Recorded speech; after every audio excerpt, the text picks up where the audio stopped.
కాశ్మీర్లో జరిగినటువంటి ఘోర ఘటన అత్యంత రాక్షసమైనటువంటిది, కిరాతకమైనటువంటిది, యావత్ భారతదేశం తీవ్ర దిగ్భ్రాంతికి గురి చేసినటువంటి ఘటనగా సిపిఎం పార్టీ భావిస్తూ ఉన్నది. పర్యాటకులుగా ఆ ప్రాంతాన్ని సందర్శనకు వెళ్ళినటువంటి పౌరుల మీద టెర్రరిస్టులు విచ్చలవిడిగా కాల్పులు జరిపి 28 మందిని పట్టణ పెట్టుకున్నారు. అనేక మందిని క్షతగాత్రులు చేసి తీవ్రంగా గాయపరిచారు. వారందరూ కూడా చికిత్స పొందుతూ ఉన్నారు. ఈ ఘటనని సిపిఎం పార్టీ తీవ్రంగా ఖండిస్తూ ఉన్నది. ఇది పిరికి పందల చర్యగా సిపిఎం పార్టీ భావిస్తూ ఉన్నది. చనిపోయినటువంటి వారికి ఈరోజు విశాఖపట్నంలో కొవ్వొత్తులతోటి ఘనంగా శ్రద్ధాంజలి పాటించింది.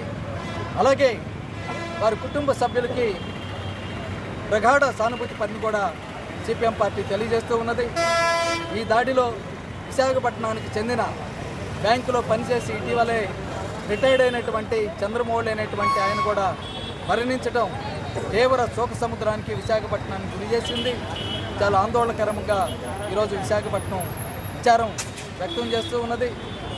మేము ఈ సందర్భంగా కేంద్ర ప్రభుత్వాన్ని డిమాండ్ చేసేది, ఇటువంటి ఘటన జరగకుండా తక్షణమే చర్యలు తీసుకోవాలి. ఈ దోషులు, ఈ దొండగలు ఏ దేశంలో దాక్కున్నా ఎక్కడికి వెళ్ళినా పట్టుకొని ఈడ్చుకొచ్చి కఠినంగా ఈ దేశంలో శిక్షించాలి, తగిన చర్యలు చేపట్టాలనేటువంటిది సిపిఎం పార్టీ డిమాండ్ చేస్తూ ఉన్నది. ఇప్పుడు రాజ్నాథ్ సింగ్ గారు లేచి ప్రతీకార తీసుకుంటున్నారు. మేము అడుగుతుంది ఏమిటంటే, పహల్గామ్ అనేటువంటిది కాశ్మీర్లో ప్రతిరోజు కొన్ని వేల మంది పర్యాటకులు సందర్శించేటటువంటి ప్రాంతం, కొన్ని వేల మందితోటి రద్దీగా ఉండేటటువంటి ప్రాంతం. అటువంటి ప్రాంతంలోకి ఈ యొక్క టెర్రరిస్టులు ఎలా దొరబడ్డారనేటువంటిది కేంద్ర ప్రభుత్వం భారతదేశ ప్రభుత్వానికి సమాధానం చెప్పాలి. అలాగే కాశ్మీర్లో పోలీస్ వ్యవస్థ మొత్తం కేంద్ర బీజేపీ చేతుల్లోనే ఉంటుంది. పారామిలిటరీ కానీ సైన్యం కానీ నరేంద్ర మోడీ చేతుల్లోనే ఉంటుంది. శాంతి భద్రతలు మొత్తంగా కూడా కేంద్ర బీజేపీ చేతుల్లోనే ఉంటుంది. రాష్ట్ర ప్రభుత్వం చేతుల్లో ఏ ఒక్కడు కూడా ఉండదు. మరి మీ నిఘా వ్యవస్థ ఏమైంది? ఈ ఘటనకు ముందు మరి నిఘా వ్యవస్థ ఏమైంది? నిఘా సంకేతాలు ఏమొచ్చినాయి? గూఢచార వ్యవస్థ ఏమైందని నేను అడుగుతూ ఉన్నాను. పోలీసులు ఎందుకు లేరు? పారామిలిటరీ ఎందుకు లేరు? సైన్యం ఆ ప్రాంతంలో ఎందుకు లేరు అనేటువంటి మేము ప్రశ్నిస్తూ ఉన్నాం. వీటన్నిటికీ విచారణ జరిపి దేశ ప్రజానీకానికి నరేంద్ర మోడీ ప్రభుత్వం జరిగినటువంటి ఘటన కారణాలు ఏమిటి, వైఫల్యాలు ఎక్కడ జరిగినాయి అనేటువంటిది భారత ప్రజానీకానికి చెప్పాలనేటువంటిది మేము డిమాండ్ చేస్తున్నాం. కాశ్మీర్ భారతదేశంలో ప్రతి పౌరుడు ప్రేమించేటటువంటి ప్రాంతం, అత్యంత ఇష్టపడేటటువంటి ప్రాంతం.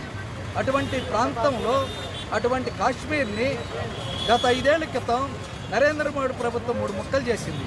టెర్రరిస్టులు పెరిగిపోతున్నారు, దాడులు పెరుగుతూ ఉన్నాయి, పౌరులకి రక్షణ లేదనేటువంటి పేరుతోటి. మరి 5 ఏళ్ళు ఏం చేశారు మేము అడుగుతూ ఉన్నాం. రక్షణ కల్పించాల్సిన బాధ్యత ఏం లేదా? అక్కడ పౌరుల యొక్క కాశ్మీర్ పౌరుల్ని కాన్ఫరెన్స్లో తీసుకొని కాశ్మీర్ పౌరులతోటి సంబంధాలు పెంపొందింపజేసుకొని టెర్రరిస్టులను ఒంటరి చేయాల్సినటువంటి బాధ్యత కేంద్ర ప్రభుత్వం మీద లేదా నేను అడుగుతూ ఉన్నాను. అటువంటి చర్యలు చేపట్టకుండా ఇలాంటి టెర్రరిస్ట్ కార్యకలాపాలు పెరుగుతున్నప్పుడు వాటిని నిరోధించేటటువంటి చర్యలు చేపట్టకుండా ఈరోజు నిమ్మకి నీరెత్తినట్లు కేంద్ర బీజేపీ సర్కారు ఉండటం వల్లనే ఈ ఘటన చోటు చేసుకుందనేటువంటిది మేము భావిస్తూ ఉన్నాం. ఇప్పటికైనా బీజేపీ ప్రభుత్వం కదలాలి, నిద్రమోతూ వదలాలి. కాశ్మీర్ పర్యటించేటటువంటి ప్రజానీకాన్ని అందరూ కూడా రక్షణ కల్పించాలి, కాశ్మీర్ పౌరులు కూడా రక్షణ కల్పించాలి. ఈ టెర్రరిస్టుల్ని కాశ్మీర్ ప్రాంతాన్ని నుంచి వేరు చేసి మట్టుబెట్టి సంపూర్ణంగా నిర్మూలించాలనేటువంటిది సిపిఎం పార్టీ భావిస్తూ ఉన్నది. అలాగే ఈ సందర్భంగా రాష్ట్ర ప్రజానీకానికి మేము విజ్ఞప్తి చేస్తూ ఉన్నాం. ఈ ఘటనను ఆసరా చేసుకొని కొన్ని మతోన్మాద శక్తులు పెట్టరేగిపోయి మత కలహాలు సృష్టించడానికి కూడా ప్రయత్నం చేస్తూ ఉన్నారు. శాంతియుతంగా ఉండాలి, లౌకికంగా ఉండాలి. హిందూ, ముస్లిం, క్రిస్టియన్ ఎవరైనా సరే అందరూ కలిసిమెట్టే ఉండాలి. టెర్రరిస్టులకి వాడు హిందువా, వాడు ముస్లిమా, వాడు క్రిస్టియనా అనేటువంటిది ఏమాత్రం ఉండదు. ఈ దాడిలో కూడా హుసేన్ అనేటువంటి యువకుడు ఆ పర్యాటకుల మీద కాల్పులు జరుపుతూ ఉంటే ఆ టెర్రరిస్టులకి ప్రతిఘటన చేశాడు, రిటాలియేషన్ చేశాడు. వాడి దగ్గర ఉండేటటువంటి తుపాకులు లాగేసుకొని తిరిగి కాల్చిపోయేటటువంటి సందర్భంలో అతను కూడా విచ్చలవిడిగా కాల్చి చంపివేయబడ్డారు. ఈ దేశం యొక్క గొప్పతనం అదే.